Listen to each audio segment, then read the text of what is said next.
your love changes everything. Changes everything.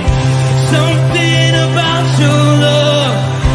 Something about your love changes everything. Changes everything. Something about your love. Something about your love changes everything. Changes everything.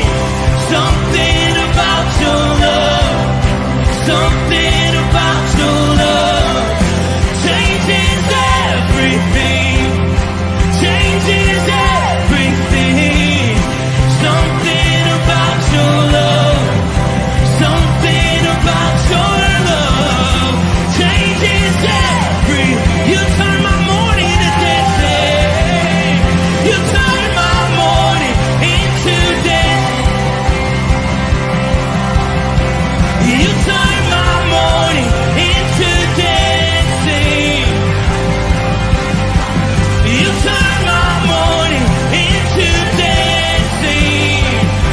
'Cause your love changes everything. Your love changes everything. You turn my morning into dancing. You turn my morning into dancing. You turn my morning into dancing. 'Cause your love changes everything. Your love changes everything. Oh, there's something about your love. Something about your love changes everything in my body. Oh, something about your love. Something about your love changes everything. It changes everything. Something about your love. Something about your love changes everything. It changes everything. Something about your love. Something about your love changes everything. Changes everything. Something about your love. Something about your love changes everything. Something about your love. Something about your love changes everything. Changes everything. Something about your love. Something about your love changes everything. Changes everything. Something about your love. Something about your love changes everything. You turn my morning into dancing. You turn my morning into dancing. You turn my morning into dancing. You turn my morning into dancing. You turn my morning into dancing. Something about your love. Something about your love changes everything. Good morning, Rooted Men. Matt Ryan from the Rooted Ministries. Pleasure to be coming to you this morning, this brutally chilly Friday morning with our new family member and one of our old Blue. ones. Blue. Her name is Blue, and we have our other dog right here, Maisie. I hope you're all doing well this morning. Hope you're got some plans to stay warm today because it is brutal out there. It feels like 0 even though it's 7. I know that we have our lighted Christmas parade tonight in Ortonville, and I'll be out emceeing that event and walking the parade. And I know I'm going to be pretty seriously layered up. Any of you who are looking for something to do tonight to be out and adventuring in the cold, would love to see you out there.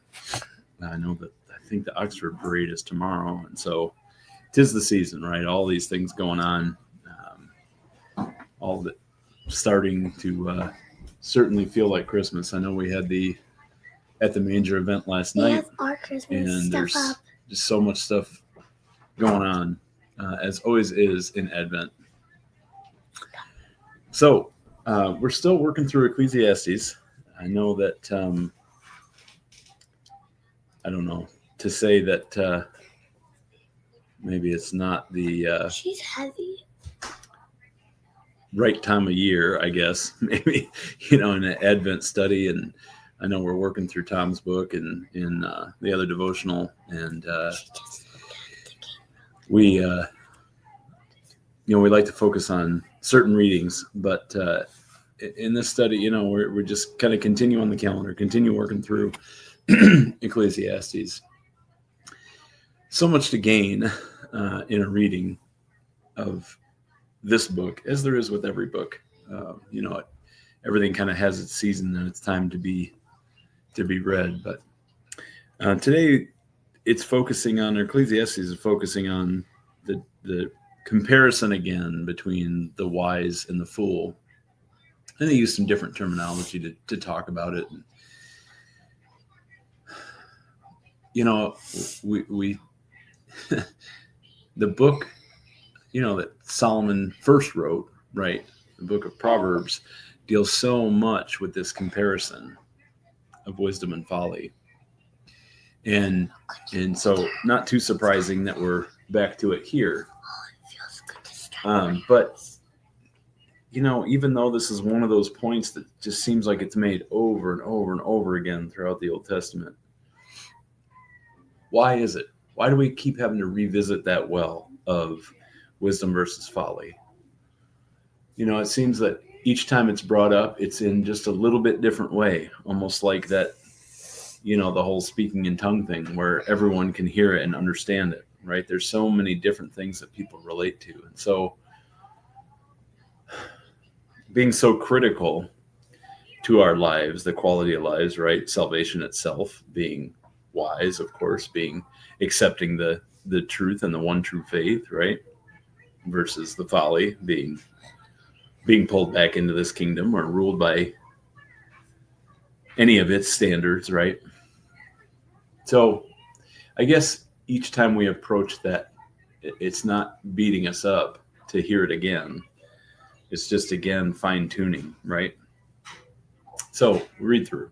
As dead flies give perfume a bad smell, so a little folly outweighs wisdom and honor. Kind of saying, perfume, especially at that time, right, still is expensive, but certainly much easier to get a hold of in today's world. But you got to think about how rare perfume was and what it costs, right? So what that means is that would have been something you obviously took great care of, and just a couple of dead flies can spoil it, right? So you got to really think about, no matter how good something is, right? Wisdom and honor, a life well lived, can be spoiled, by something as small as the dead flies. Not to say that some mistake is going to, take you out of salvation, right? We're not going that far, but just being consciously aware of the value, surely if perfume is valuable, how much more valuable are we, right? So again, just a little bit of folly can outweigh. The heart of the wise inclines to the right, but the heart of the fool to the left. Even as fools walk along the road, they lack sense and show everyone how stupid they are. If a ruler's anger rises against you, do not leave your post. Calmness can lay great offenses to rest. There is an evil I have seen under the sun, the sort of error that arises from a ruler. Fools are put in many high positions, while the rich occupy the low ones. I've seen slaves on horseback, while princes go on foot like slaves. Right? So, again, to me, this presents that vision of being rooted in the right kingdom, right? Taking thoughts captive is everything as we expect it should be, right? There can be surprises, and people can. It's really hard to hold. Sorry, I'm a little distracted this morning. So it's funny how many times I've heard this verse in a political context. And I agree, there's political context in here. A lot of people, and I'm not endorsing this, but a lot of people would use verse 2, right? The heart of the wise inclines to the right, but the heart of the fool to the left, as some kind of commentary or weapon to be used about American politics. Obviously, nothing like that here. But I do think there's certainly some political truth here in verse 6. Fools are put in many high positions. I think we can easily see that is the case, and it seems to be the case again and again, while the rich occupy the low ones. So rich here, I don't think we're really talking about wealth. Maybe we're talking about the rich in character, which to me brings up what is a really important question. And I think it was Rollin who brought this up. At a Bible study, it's probably been a year ago. Where is the Christian statesman today? In other words, where are the people who are unflappable and unshakable in their faith and leading out in the public? Not, this idea that so many people become politicians, right? And America was kind of founded on this idea that being a politician was a public service, right? It took you away from your estate. It took you away from what you did to make your living and your business or whatever it was. And so it was a sacrifice, right? Well, now obviously it's very different from that. But why does it seem to be so hard for faithful statesmen? Now we see a lot of people who use religion, maybe somewhat as a show, or maybe they're just not brave enough to take the political risk of wearing their faith out loud. But that question kind of boils down even more. Where is that? What they call the rich here, right? The people rich in character. Where is that character in men? I say men specifically, just challenging you men. In leadership, in our communities, in our homes, right? We have to remember that as holy, redeemed, and loved children of God, that we are like that perfume, right? We are that valuable thing that can be tainted, right? So what are we doing to kind of protect the worth in that way? Okay, she wants to get down. What are we doing to live in that understanding, that knowing of what we are, whose we are, and what that should mean? If this is true, which I know it is, then what? Then what fruit should I be seeing? What should be emanating out, right? How should I be leading my community? How should I be making an impact and a difference? And I think if we're working from that perspective as Christian men,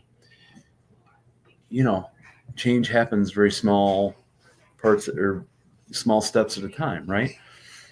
A community changes, a country changes when people start being true to who they are, true to the one true faith that they live in. And it doesn't have to be bold and out loud and on a street corner and, telling people they're condemned if they don't, it doesn't have to be. For some people it is. But for some of it's just in the people we encounter, whether that's at work or whatever else. Now, I happen to be in a political position now, which makes this very different for me. But in each relationship, in each opportunity that we meet somebody, are we seeing them as Christ sees them? Everybody you meet, Christ loved enough that he went to die that horrible death for. Every single person you meet. So what if we were wise enough rich enough to be leading, not just by example, but leading by living a life that is faith first, living a life that is unflinching, that is pushing the right values, right? By living them out loud, living them by example. So, man, I just want to encourage you that you are the perfume. What a way to put it. Not something you've ever been told before. But think about what that means. What it means to have this vessel, this very life, this very breath, that every morning you're created uniquely with a purpose.